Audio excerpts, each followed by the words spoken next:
All right, well, I'm going to get started today. So, welcome everyone, and thank you for joining today's electric vehicle one-on-one training for car dealerships hosted by Electric Ride 805. My name is Sydney, and I'm excited to kick off today's webinar in just a few minutes.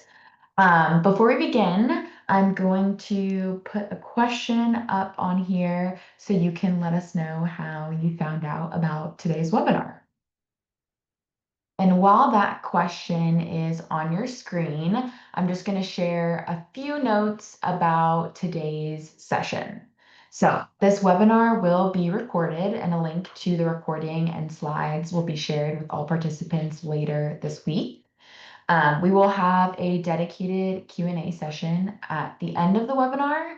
However, you're welcome to send questions using the chat box at any point during today's discussion. Sean, one of our fellow presenters, will be monitoring the chat for any questions as they arise.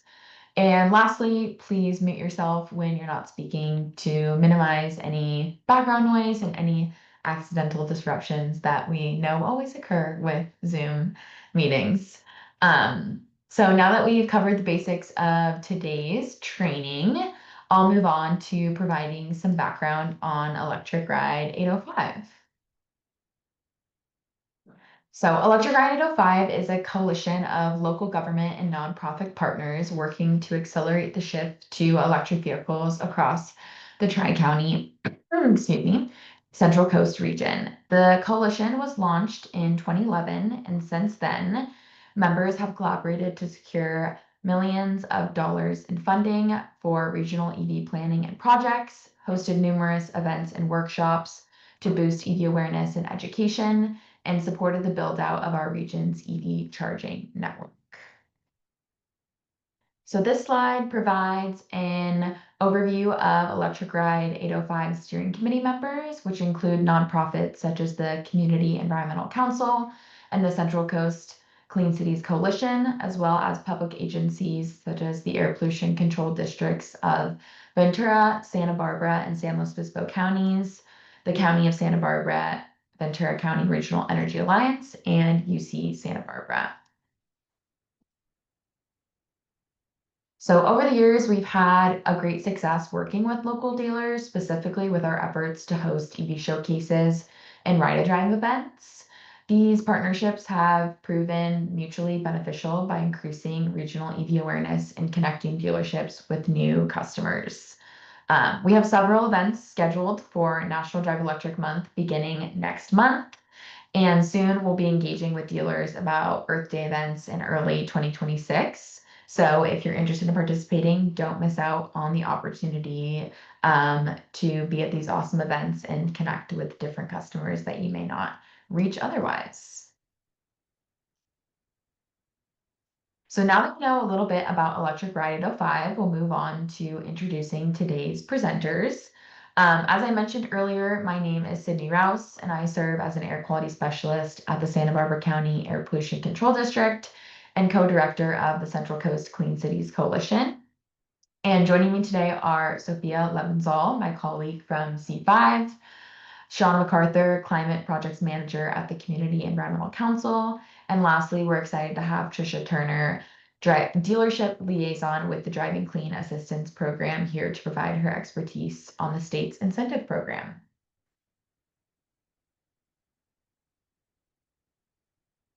So the goal of today's training is to support local dealers in selling electric vehicles by increasing EV awareness and knowledge, sharing key points to address customers' questions about the benefits and challenges of driving electric, and diving into the variety of financial incentives available to customers. So we're excited to strengthen our relationships with local dealers by providing tools and resources to boost confidence in closing EV sales. And we're excited to jump into today's webinar and receive all of your feedback on what we can do to help support dealers in the future. So this slide provides a basic overview of the topics we'll cover during today's webinar. We'll start with the basics, vehicle types, charging, best practices, as well as challenges and benefits of EVs before we dive into discussing industry trends, financial incentives, and how your dealership can attract more customers by enrolling in the Driving Clean Assistance Program.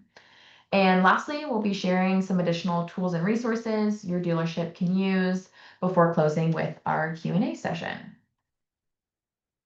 So I'm going to jump in to a brief overview of the different types of electric vehicles.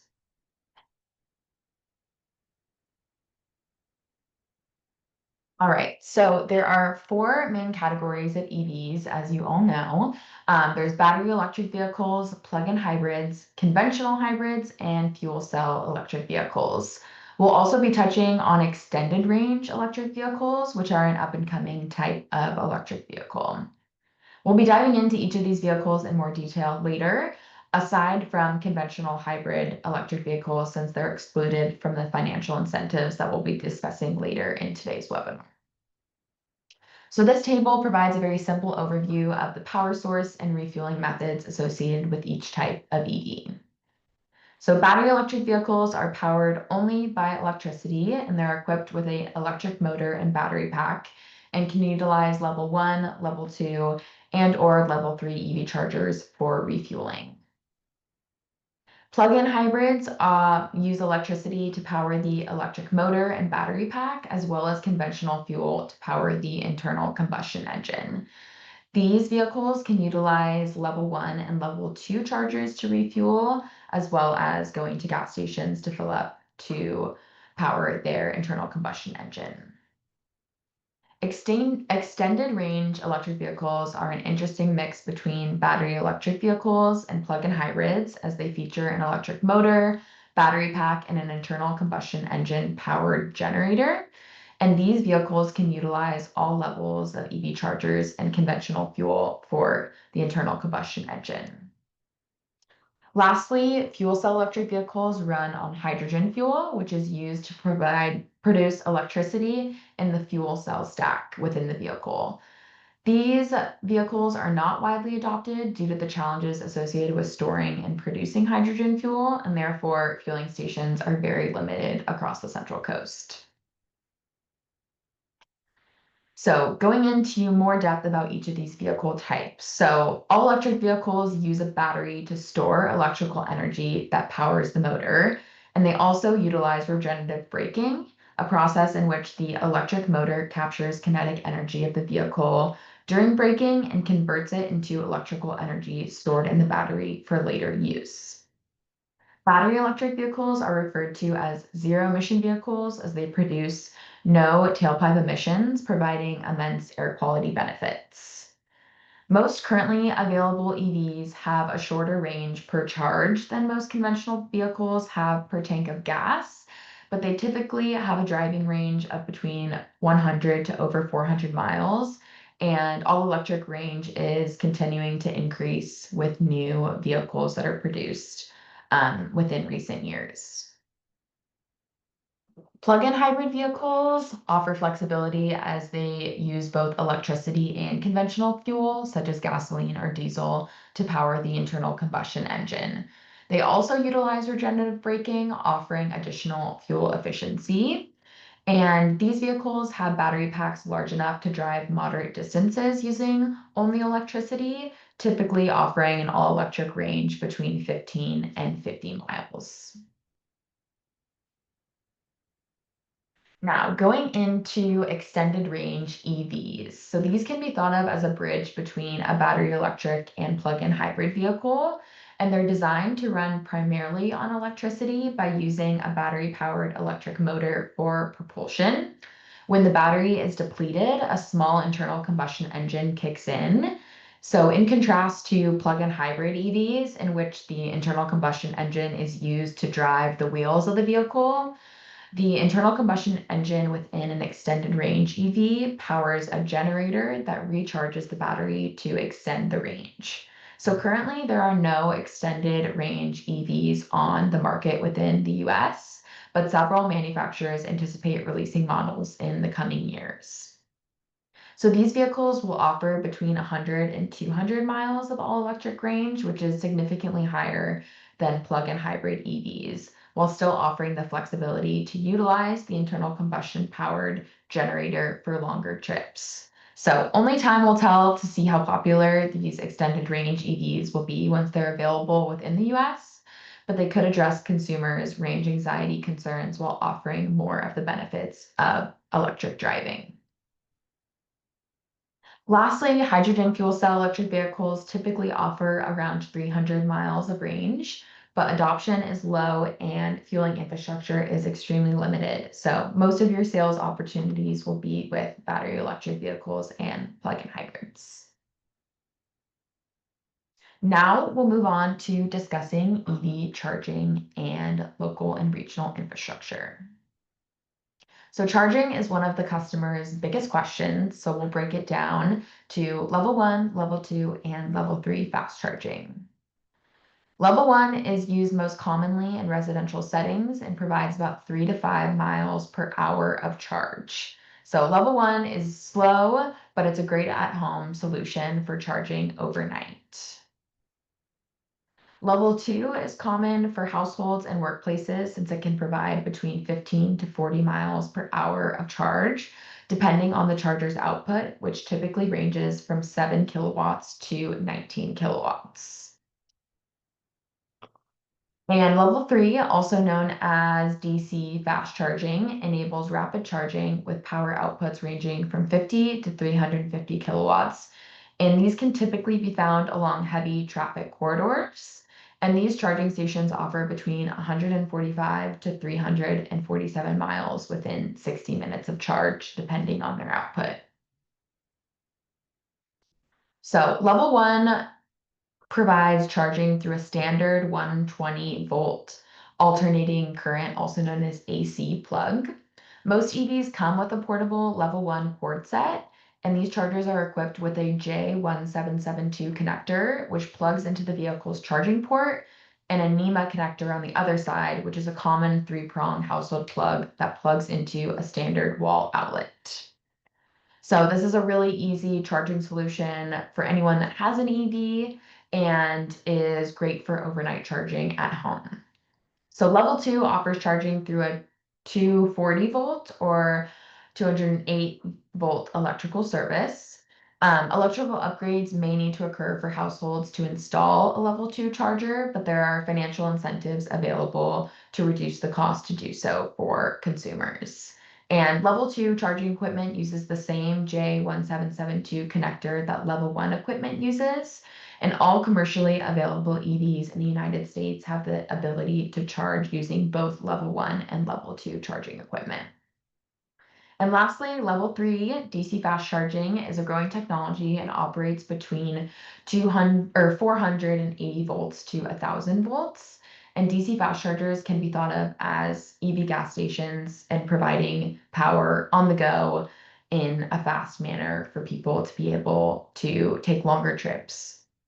And we'll cover more on DC fast charging in a few slides. So now let's take a closer look at connectors and plugs because this is often one of the first technical questions customers will ask when they're thinking of buying an EV. So as we mentioned, level 1 is your basic charging from a standard wall outlet, and it uses plugs like the 1772 or J1772 or standard household outlets such as a NEMA 515 or 520.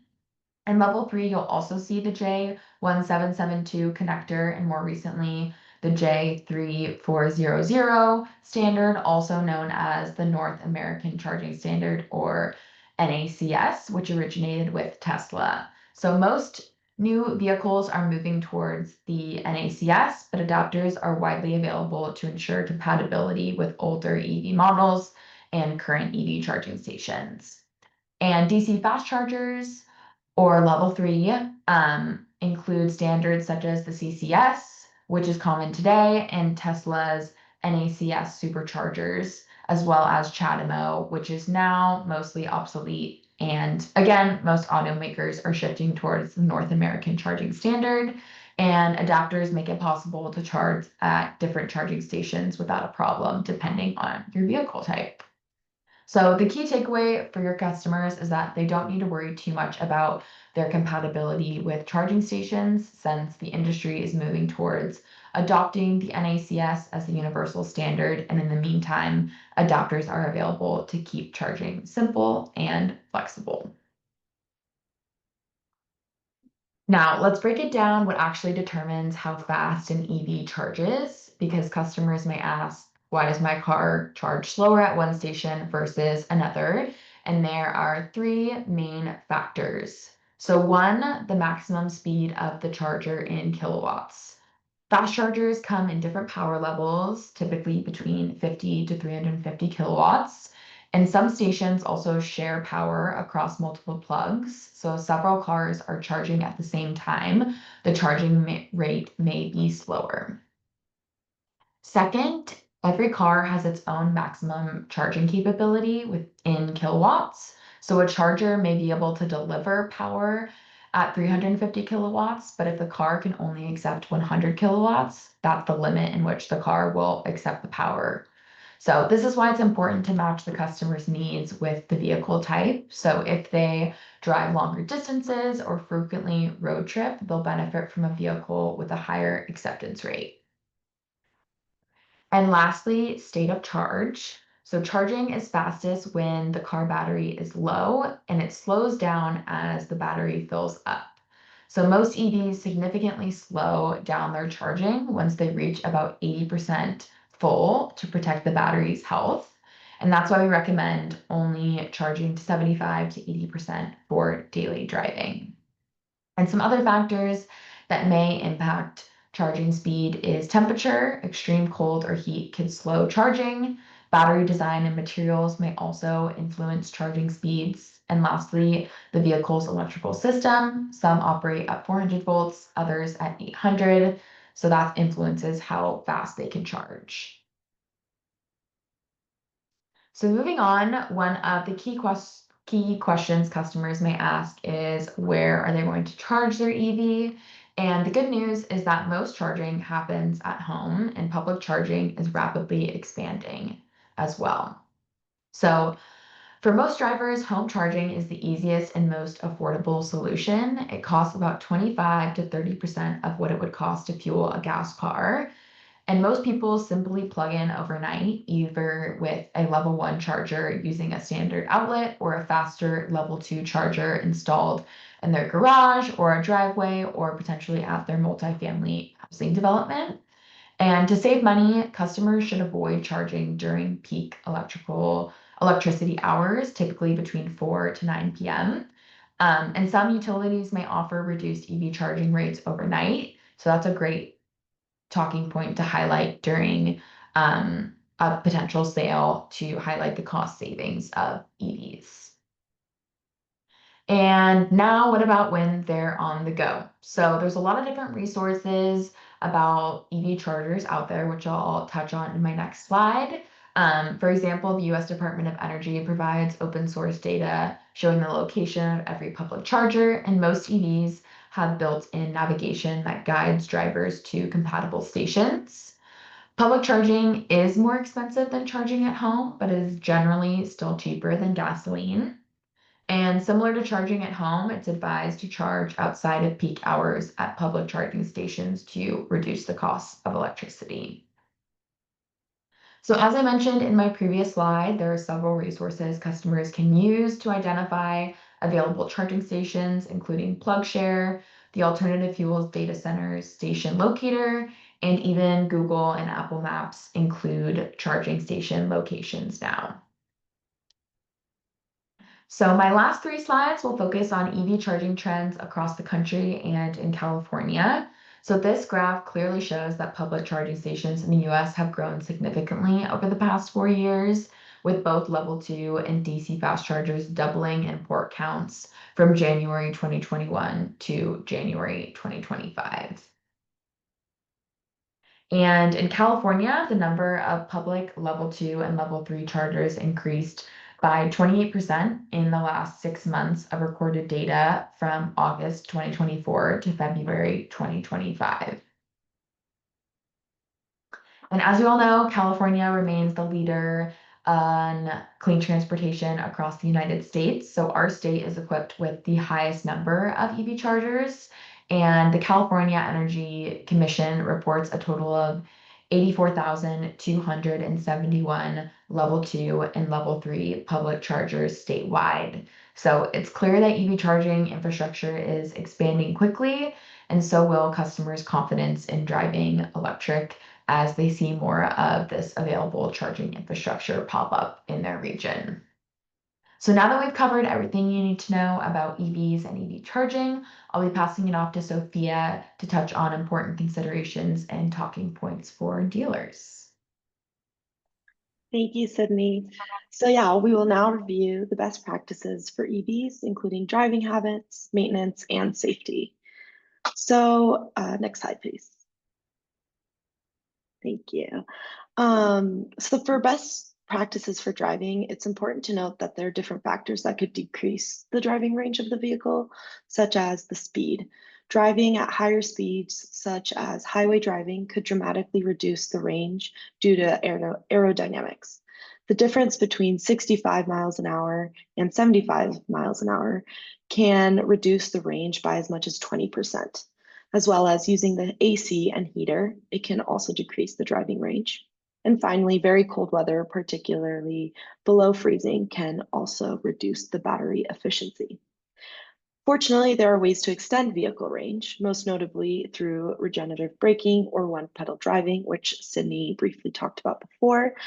But most EVs have a one-pedal drive or regenerative braking setting. So when the driver lifts the foot off the accelerator, the electric motor provides resistance to help brake the car and slow the vehicle while sending electricity back into the battery, dramatically increasing the vehicle's range, decreasing fuel, reducing brake wear, and enhancing overall driving performance. Next slide, please. As for the best practices of charging the vehicle, it is very crucial to protect the battery health, and that starts with proper charging practices. Regularly charging to 100% can degrade the battery life, so unless you are preparing for a long trip, it is best to limit daily charging to 70 to 80%. For driving to and from work and other daily driving needs, a 100% charge is not needed, and this will also protect the battery health over time. It's also good practice to occasionally cycle the battery with deeper charges and discharges every few months. And importantly, never allow the battery to reach 0%, as this could damage the battery and system and may make it difficult to get into the vehicle. There's also social etiquette. That's another key consideration. Avoid charging past 80 to 90% at public chargers when others are waiting, since the charging rate slows dramatically past 80 to 90%. And also don't leave your vehicle plugged in after charging. Promptly unplug and move your vehicle once the charging is complete. And just be aware that most public charging locations can charge an idling fee for vehicles if they remain connected after the charging is complete. Next slide. So some considerations for safety and maintenance that you should keep in mind and also be able to tell to your customers are that EVs typically require less maintenance than internal combustion engines because the battery and the motor require little to no maintenance. There are fewer fluids to change, and brake wear is reduced due to regenerative braking. And just overall, there are fewer moving parts to deal with. However, plug-in electric vehicles still have the maintenance requirements like conventional vehicles. Electric drive vehicles must meet the same safety standards as gas-powered vehicles, and battery fires are extremely rare. And since battery electric vehicles are heavier, it can also wear the tires faster. So to address this, many newer EV models come with specially rated tires designed to handle this additional weight. Next slide. So now we'll discuss the benefits and the challenges of EV ownership. So there are four main benefits to EVs, which include affordability, environmental, convenience, and easy upkeep. As for affordability, electricity is 60 to 70% cheaper than gasoline per mile. Federal, state, and local incentives can be stacked to reduce upfront costs by thousands of dollars. And this is highly important to know. Comprehensive flyer with the list of all the incentives that are available for people to apply to will be shared at the end of this webinar. Additionally, over the lifetime, EVs typically save owners anywhere from $2,000 to $8,000 as opposed to their gas vehicle counterparts. Environmental benefits for EVs are probably the most talked about, and that's because it's true. EVs reduce local air pollutants like nitrous oxides and PM 2.5 due to their zero tailpipe emissions. And overall, EVs produce 50% fewer life cycle emissions than gas cars, which is a significant amount, especially in our world today. There have been concerns about the environmental factors of the battery of the EV, but in reality, over 95% of the critical materials used in EV batteries can be recycled, which is just more of a reason that EVs have many environmental benefits. EVs also offer convenience. Around 80% of the charging happens at home overnight. So EV drivers will start each day with a full battery and not need to worry about the decreased range during a typical day from the lack of charge. Additionally, some EVs even qualify for the high occupancy vehicle lane, which may decrease time spent on the road during commuting hours. Public charging infrastructure continues to expand rapidly, with the number of public charging stations throughout the US doubling since 2024, allowing for more convenient charging no matter where you are. In California alone, there are more than 178,000 charging stations and 17,000 DC fast chargers, which is very promising for the future of EVs and their increased convenience. The last category of benefits we want to highlight is the easy upkeep of EVs. Compared to gas vehicles, EVs have fewer moving parts, allowing the owner of the vehicle to spend less time at the mechanic and have lower repair costs. Features like regenerative braking reduces brake wear, and most EVs actually come with an 8 to 10 year or 100,000 mile battery warranty. Next slide, please. Of course, despite these benefits, challenges do remain, and customers often raise concerns. So we want to provide you as dealerships some talking points so that you can have some clear responses to these questions and concerns.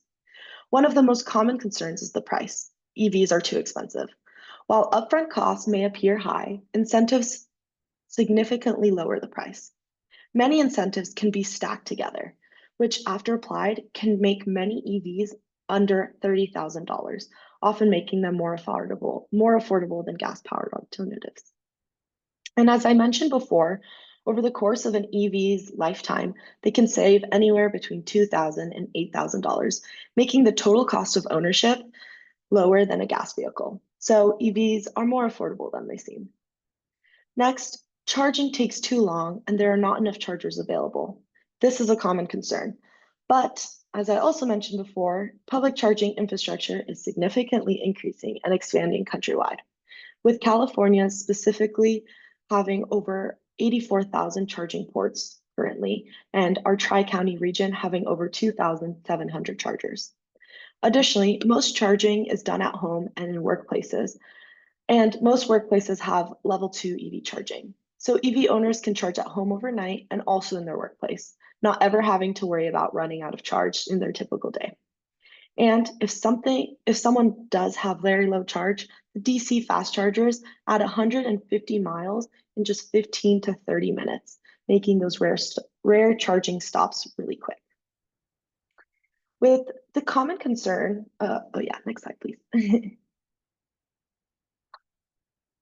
With the common concern of EVs not having enough range, it is important to realize that the average driver travels only about 30 miles a day, while most EVs have a range of 250 to 300 miles, making it very easy for an EV owner to get to and from work, run errands, and add extra stops without the fear of running out of charge, easily covering daily needs. As for longer trips, there are plenty of apps available and in-car navigation that make trip planning with charging stops easy and seamless. Finally, the last common concern we want to address is the fact that people are worried about the longevity and that EV batteries may not last as long and are bad for the environment. However, studies have shown that EV batteries retain 70 to 90% capacity after 8 to 10 years. And as I previously mentioned, 95% of the critical materials in existing EV batteries can be recycled and used in new EV batteries. Next slide, please. So next, let's turn to the EV market trends. So in Q1 2025, EVs made up just under 10% of all new light-duty vehicle sales in the US, and that includes both fully electric and plug-in hybrid models.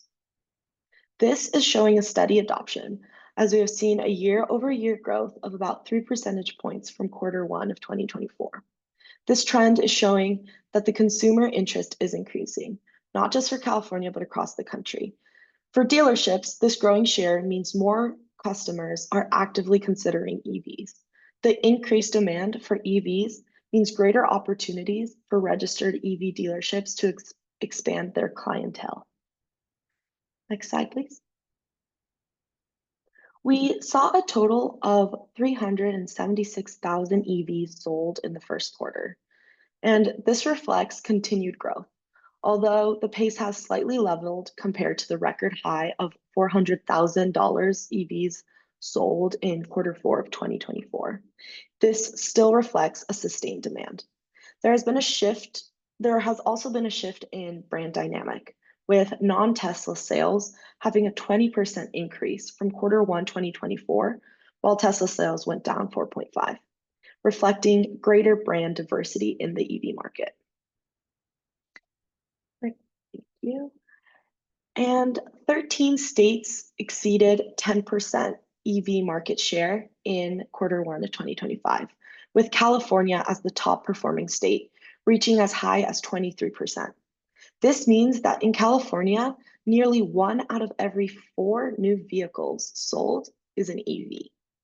We also see a healthy mid-tier segment, the states in the 5 to 9% range, indicating strong potential for continued adoption as infrastructure and incentives improve. The opportunities for EV sales continue to grow, and dealerships are in a prime position to meet this demand. And I will now pass it on to Sean. Thank you, Sophia. Hi, everyone. My name is Sean MacArthur, Climate Projects Manager at Community Environmental Council, or CEC for short. Today, I'll be breaking down the various financial incentives that are currently available for individuals for purchasing new or used EVs. CEC has helped over 1,000 people in the last couple of years explore their EV purchasing options, educate them on EVs, and break down any barriers folks face when looking to make the switch to electric. So if you have any customers that are on the fence who need some questions answered or have any questions yourself, feel free to send them our way. Please. So as of August 2025, there are a variety of EV incentives available at the federal, state, and local level. The one you've probably heard the most about recently is the federal tax credit. This credit was started to increase demand for EVs, and it really worked. The incentive offered $7,500 for the purchase of a new EV and $4,000 for the purchase of a used one. People can take advantage of this credit in 2 different ways. First, by transferring the credit to the dealership. This allows the dealership to decrease the hood price of the vehicle, and it makes it more of a digestible price for interested buyers. The other way is by the individual using it in the traditional sense to lower their tax liability when they do their taxes. Most people opt to transfer the credit to the dealership so they can see the upfront discount. But due to President Trump's big, beautiful bill, both the new and used EV tax credits will be expiring on September 30th. Some current state incentives include the Driving Clean Assistance Program. This program offers 2 pathways. First is the financing assistance, and the second is Clean Cars for All. The financing assistance pathway provides up to $7,500 off the purchase of a new or used battery electric or plug-in hybrid vehicle.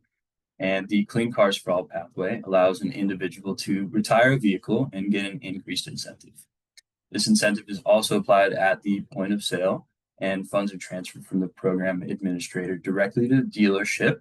We're going to dive a little bit deeper into that program in a bit later. We also have a variety of local incentives, including SoCal Edison's pre-owned EV rebate, offering up to $4,000 for the purchase of a pre-owned EV. 3CE's Electrify Your Ride program, offering up to $4,000. PG&E's pre-owned EV rebate, offering up to $4,000, and Santa Barbara Clean Energy's EV rebate, offering up to $4,000 as well. Each of these rebates are applied for after the purchase is completed, and incentive amounts are based on if the individual purchase is new or used, if they're considered low income, and qualification is determined based on geographic location and enrollment in each utility's services. And lastly, there are a variety of local EVSE or EV charger incentives. These include 3CE's Electrify Your Ride, Level 2 Charger Rebate, offering up to $700 for residential EV charger installment. SBCE's Residential EV Charger Rebate, offering up to $600 for the purchase and installation of an EV charger in your home. And SCE's Charge Ready program, offering up to $4,200 for panel upgrades required to install an EV charger in your home. You can see the QR code in the bottom right-hand corner. So if you scan that, it'll take you to an EV charger flyer that C5 produced that you can use at your dealership or just to get some more information on each of these programs. Next slide. The following are 3 scenarios in which an EV is purchased by an individual who's able to stack incentives together to get the best deal possible. First is a vehicle with an MSRP of $36,395. Second, with an MSRP of $41,880.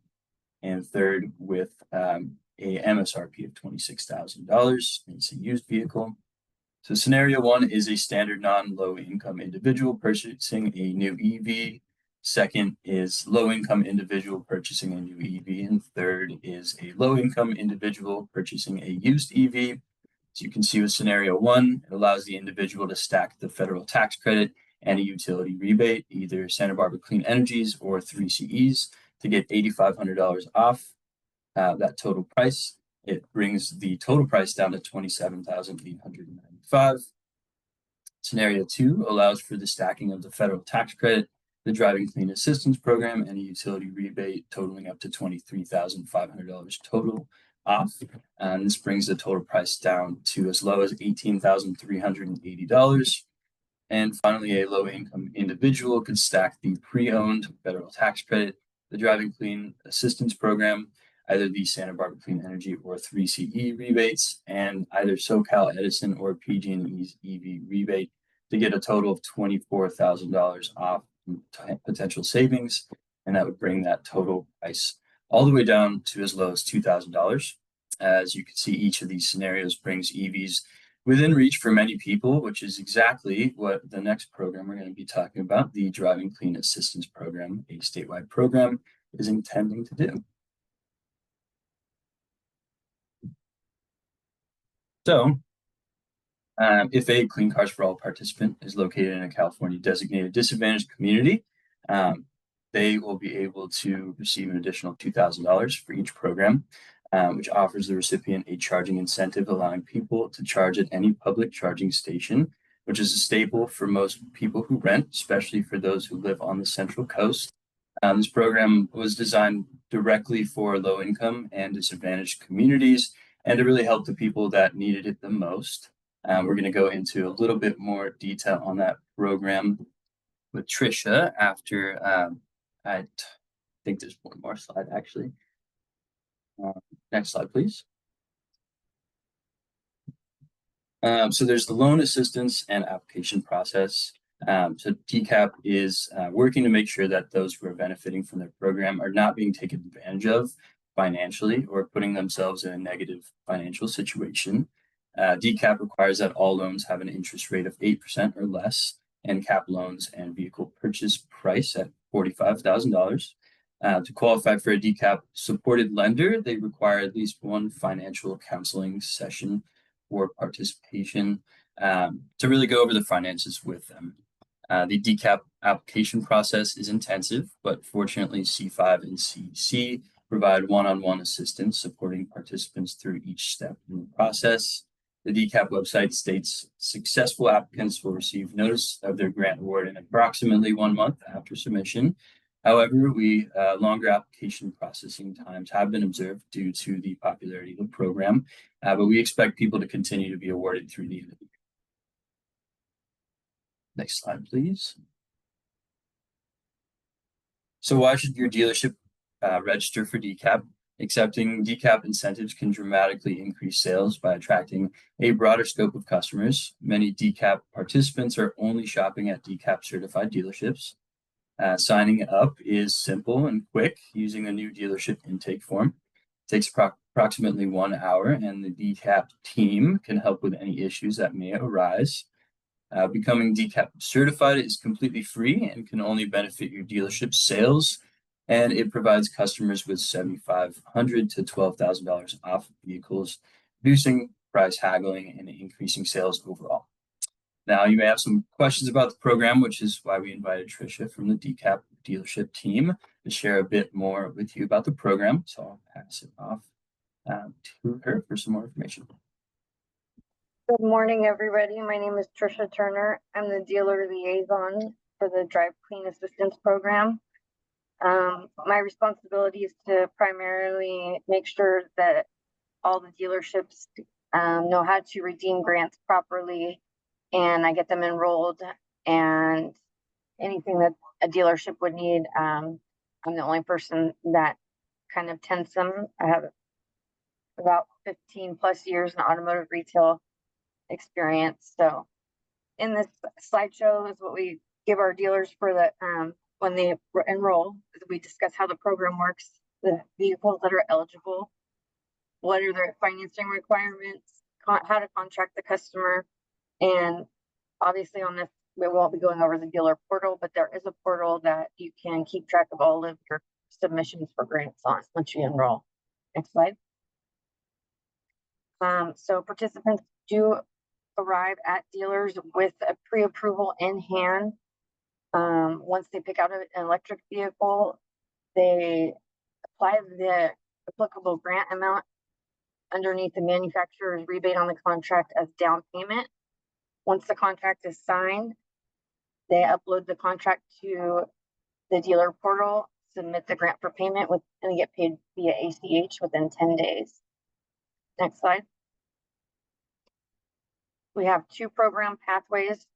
If you are curious as why there are different amounts on grants, some people get paid $9,500 or $10,000 because they are scrapping a vehicle with Clean Cars for All, and through the financing assistance, they get $7,500 or $7,000, and they get an 8% loan rate that's not based on score.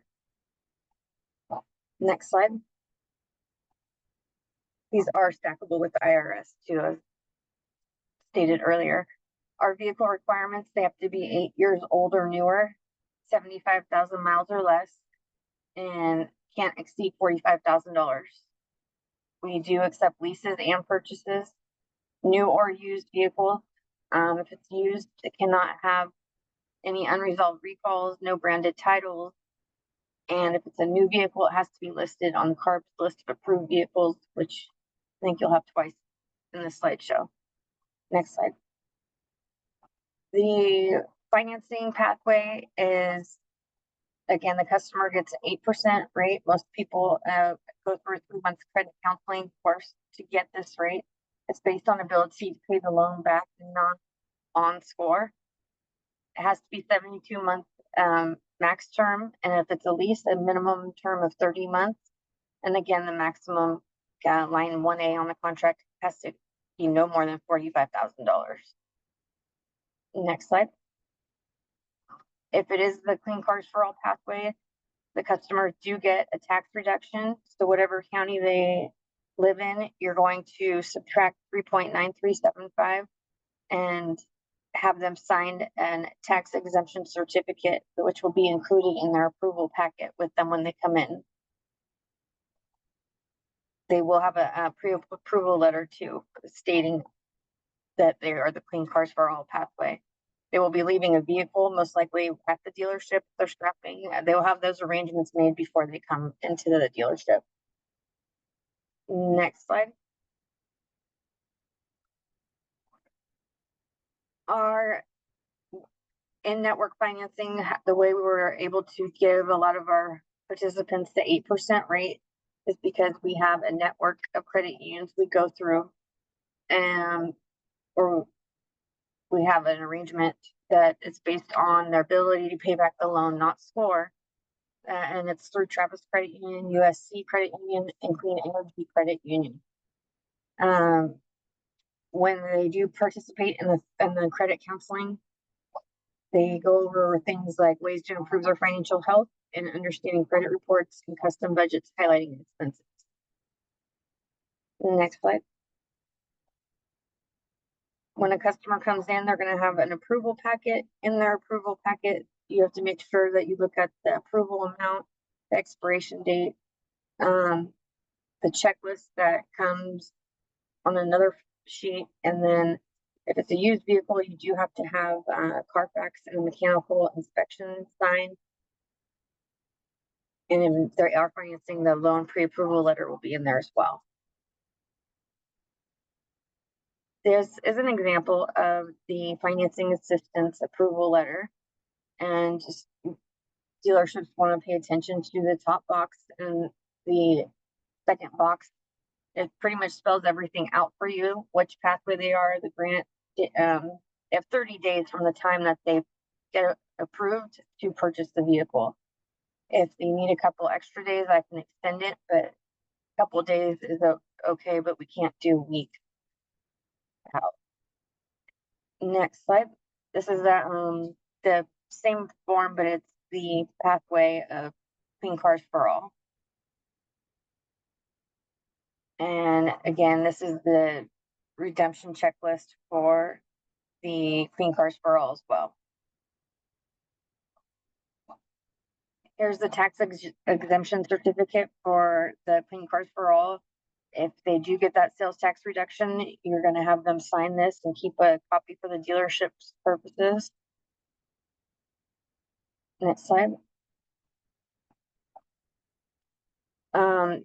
Through the new dealer portal that we just launched, dealerships are able to keep track of all of their grants that are being processed in one spot. They also can add and remove staff at their own discretion. And through the portal, they can also see if they've been funded, and they put their ACH information for their bank on there as well. Here at DCAP, we can provide additional training as necessary if you have more employees that join your store, or if you feel like you just need a refresher. We ask that just give us about a week's notice, and we can do webinars as we do that. We have a whole team dedicated to training. Next slide. Here is my main email is tturner@communityhdc.org.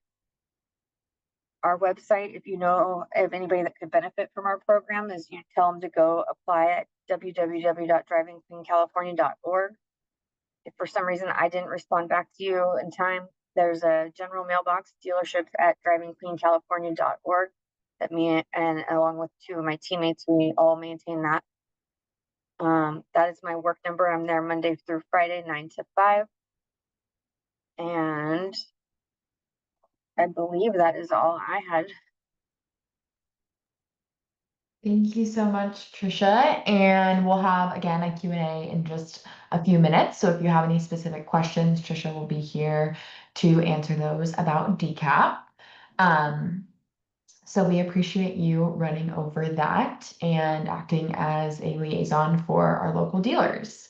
So before we wrap up, we did want to just share some resources with our dealers that can assist you further with discussing electric vehicles with interested customers. So as Trisha mentioned, for the Driving Clean Assistance Program, there are a list of eligible electric vehicles put together by the California Air Resources Board.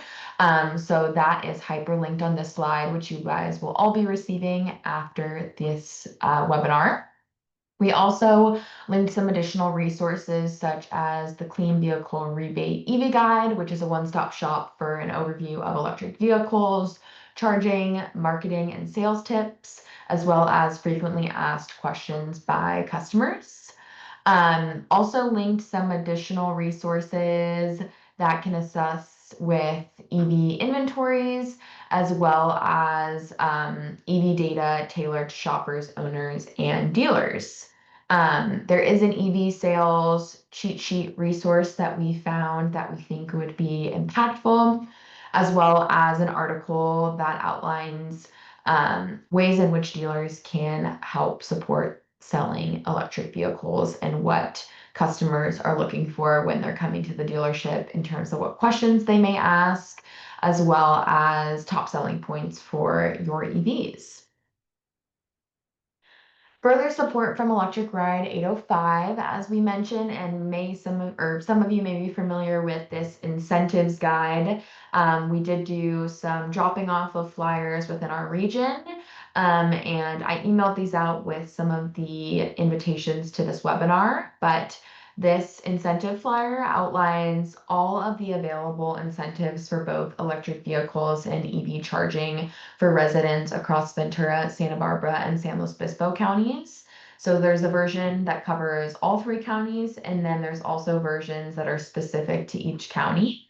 And we have them in both English and Spanish. So these are available for you to print out to have at your dealership, or we're happy to coordinate some additional drop-offs of these flyers. You can have them for customers as they come in, as well as for your staff to reference when discussing potential incentives with customers. We'd also like to receive feedback regarding if dealers would be interested in receiving a printed copy of the slide deck today, so you can have on site to assist with speaking to customers and referencing information about EVs and EV charging to continue to boost your knowledge and awareness about EVs. We're also very interested to hear about any additional trainings that you all would be interested in. So I am going to launch some additional questions for you all to answer in the next few minutes before we wrap up, so you can take your time there. But if your dealership would be interested in receiving a book with this information, please let us know, as well as any additional feedback on today's trainings, as well as any future resources we can provide. And then, as I mentioned before, we're always looking to partner with our local dealers to uplift your EV inventory and different clean vehicles that you have at different community events that boost engagement with consumers. So we have Earth Day events, National Drive Electric Month events, EV showcases, as well as ride and drives within our area. So we're always excited to partner with new dealerships. And if you are interested in participating, please don't hesitate to reach out, and we will be conducting outreach as well. Lastly, highly recommend signing up for Electric Ride 805's newsletter for all you need to know about EVs and clean transportation across Ventura, San Luis Obispo, and Santa Barbara counties. And then lastly, these are some really helpful resources that you could share with your customers. So Electric for All is another one-stop shop for everything about EVs, including educational resources, EV charging locations, available incentives. Our Electric Ride 805 website provides a local calendar with events in which local customers could see EVs out in the wild. We'll be having our webinar recording there, grants and incentives, as well as a variety of different clean transportation resources. And then lastly, there is free bilingual purchase guidance assistance available to Central Coast residents. The Community Environmental Council does lead our efforts under the EVs for Everyone program within our region.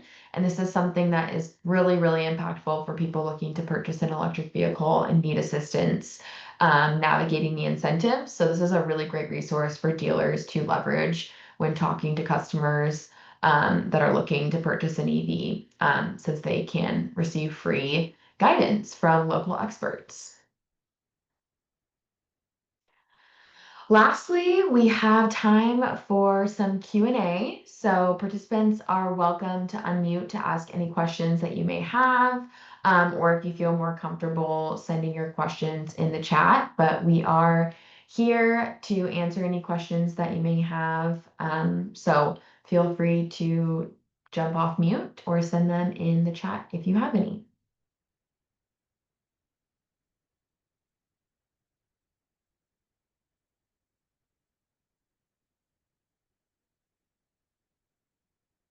Oh.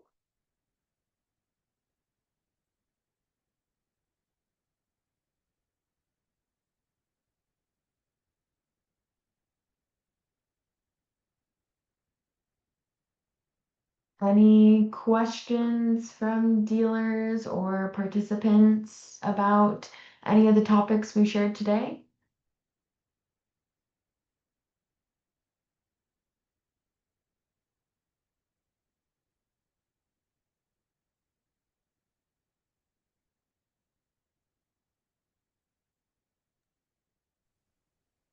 Go ahead, Brian. I just want to thank the presenters for giving a well-researched and excellent presentation today. I would recommend any dealers that are in attendance to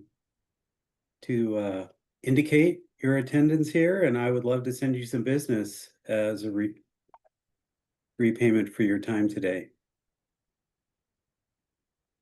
Thank you, Brian. Appreciate it.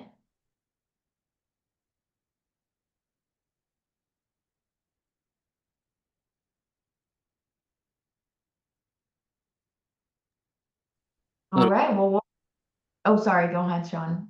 I was just going to say a little context. Brian works with the EV advocates of Ventura County and speaks to a lot of prospective EV owners and sends people to dealerships that are trusted. So, yeah, I think Brian would be a great resource if anybody wants to share any contact information with him.